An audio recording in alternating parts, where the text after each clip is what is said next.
I had lost my job. That's a whole nother story. I'd never experienced that before, man. It's like devastating. But then same thing, I had recently separated from one of my wives at the time, and I was living in a duplex. My brother owned the building. I was living downstairs, and I lost the job, and I really went through it.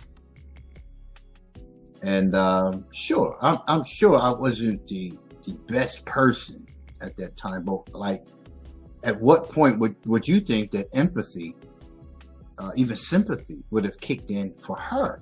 But she said I was being an asshole and so on and so forth, and I very well might have been, but I wasn't an asshole before that. So to begin to think about, like, damn, he must be really going through it, or to have that conversation with me, but to just treat me in a manner, okay, so you begin to show your level of commitment.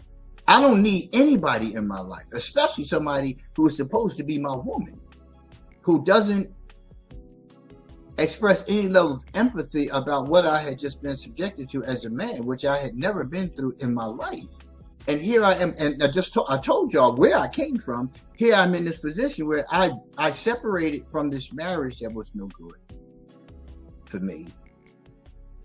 And in the position where, like, my brother owned the building, I could have very well, stayed there, and and my brother would have made sure I was good and all that, and it was his building, whatnot. He would have. But for me as a man, like, I'm not putting that on my brother to have to take care of me, a grown man, and until I find something, because finding a job is not easy.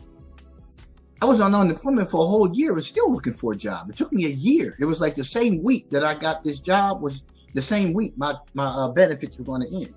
So I just went through a whole lot of changes, and at no point did I get any empathy or sympathy for what it was that I was experiencing. Not dependent on a woman to take care of me, and she has a child too. No, you don't. Nah, that's not me, right? But then having to take care of myself, being able to do the things. I got a car. I got to pay a car note. I got to get gas to get back and forth to work. I got rent. I got utilities. Got all these things. I can't pay them.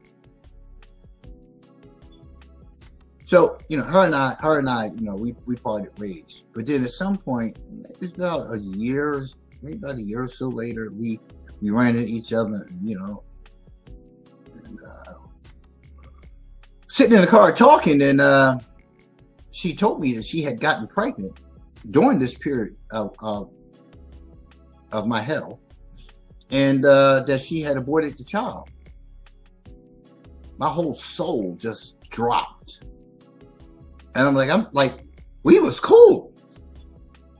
I mean, really, we were cool. We had great times together. We had a lot of fun together. She understood a lot of things about me. And she told me she was pregnant and she had gotten rid of the child. I'm like, you got what? Because I guess, well, again, a couple of years had passed. I'm like, what? And she said, yeah. She said, because you were being such an asshole, man. And there are some things you argue about and some things you just don't. Ain't no point. I just looked at her. And at that point, I didn't have anything else to talk about. I'm gonna holler at you, man. All right. You're gonna say what?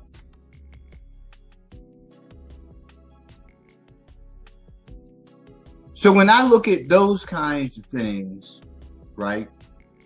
It's like, wow, you dislike a person that much, but you will continue to stay with them. You will be happy to be with them, but just not have a child by them.